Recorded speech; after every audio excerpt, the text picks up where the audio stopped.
The book of Revelation, chapter 8. When he opened the seventh seal, there was silence in heaven for about half an hour. And I saw the 7 angels who stand before God, and to them were given 7 trumpets. Then another angel, having a golden censer, came and stood at the altar. He was given much incense, that he should offer it with the prayers of all the saints upon the golden altar which was before the throne. And the smoke of the incense, with the prayers of the saints, ascended before God from the angel's hand. Then the angel took the censer, filled it with fire from the altar, and threw it to the earth. And there were noises, thunderings, lightnings, and an earthquake. So the 7 angels who had the 7 trumpets prepared themselves to sound. The first angel sounded, and hail and fire followed, mingled with blood, and they were thrown to the earth. And 1/3 of the trees were burned up, and all green grass was burned up. Then the second angel sounded, and something like a great mountain burning with fire was thrown into the sea, and 1/3 of the sea became blood. And 1/3 of the living creatures in the sea died, and 1/3 of the ships were destroyed. Then the third angel sounded, and a great star fell from heaven, burning like a torch, and it fell on 1/3 of the rivers, and on the springs of water. The name of the star is Wormwood. 1/3 of the waters became wormwood, and many men died from the water, because it was made bitter. Then the fourth angel sounded, and 1/3 of the sun was struck, 1/3 of the moon, and 1/3 of the stars, so that 1/3 of them were darkened. 1/3 of the day did not shine, and likewise the night. And I looked, and I heard an angel flying through the midst of heaven, saying with a loud voice, Woe, woe, woe to the inhabitants of the earth, because of the remaining blast of the trumpet of the 3 angels who are about to sound. The book of Revelation, chapter 9. Then the 5th angel sounded, and I saw a star fallen from heaven to the earth. To him was given the key to the bottomless pit. And he opened the bottomless pit, and smoke arose out of the pit like the smoke of a great furnace. So the sun and the air were darkened because of the smoke of the pit. Then out of the smoke locusts came upon the earth, and to them was given power, as the scorpions of the earth have power. They were commanded not to harm the grass of the earth, or any green thing, or any tree, but only those men who do not have the seal of God on their foreheads. And they were not given authority to kill them, but to torment them for 5 months. Their torment was like the torment of a scorpion when it strikes a man. In those days men will seek death and will not find it. They will desire to die, and death will flee from them. The shape of the locusts was like horses prepared for battle. On their heads were crowns of something like gold, and their faces were like the faces of men. They had hair like women's hair, and their teeth were like lions' teeth. And they had breastplates like breastplates of iron, and the sound of their wings was like the sound of chariots with many horses running into battle. They had tails like scorpions, and there were stings in their tails.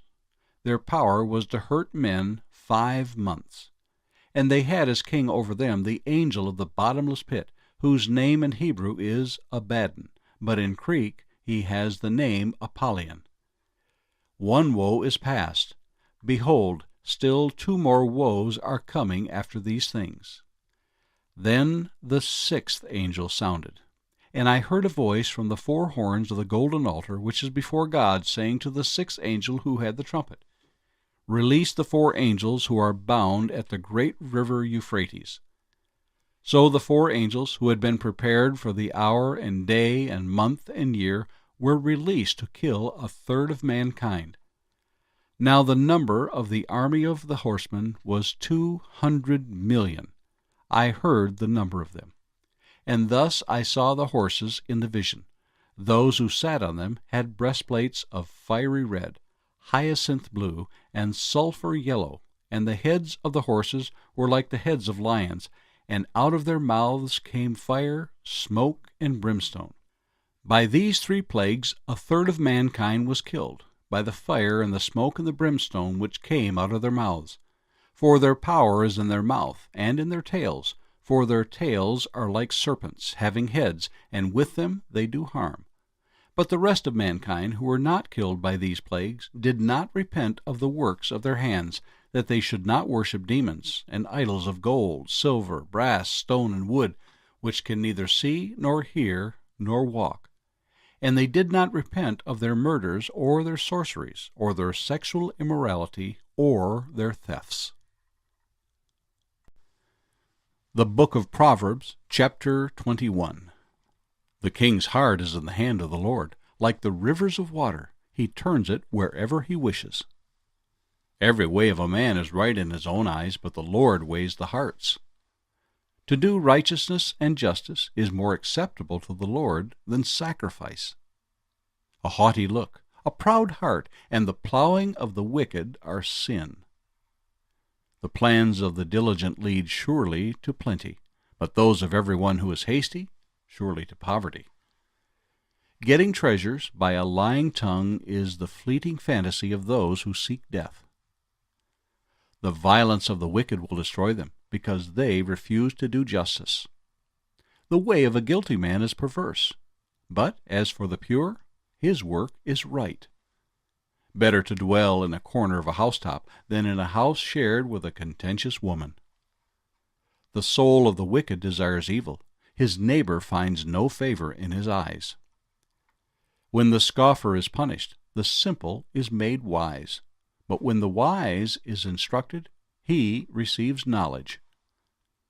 The righteous God wisely considers the house of the wicked, overthrowing the wicked for their wickedness. Whoever shuts his ears to the cry of the poor will also cry himself and not be heard. A gift in secret pacifies anger, and a bribe behind the back, strong wrath. It is a joy for the just to do justice, but destruction will come to the workers of iniquity. A man who wanders from the way of understanding will rest in the assembly of the dead. He who loves pleasure will be a poor man. He who loves wine and oil will not be rich. The wicked shall be a ransom for the righteous, and the unfaithful for the upright. Better to dwell in the wilderness than with a contentious and angry woman. There is a desirable treasure, and oil in the dwelling of the wise, but a foolish man squanders it. He who follows righteousness and mercy finds life, righteousness, and honor. A wise man scales the city of the mighty, and brings down the trusted stronghold. Whoever guards his mouth and tongue keeps his soul from troubles. A proud and haughty man, scoffer is his name, he acts with arrogant pride. The desire of the lazy man kills him, for his hands refuse to labor. He covets greedily all day long, but the righteous gives and does not spare. The sacrifice of the wicked is an abomination. How much more when he brings it with wicked intent? A false witness shall perish, but the man who hears him will speak endlessly. A wicked man hardens his face, but as for the upright, he establishes his way. There is no wisdom or understanding or counsel against the Lord. The horse is prepared for the day of battle, but deliverance is of the Lord.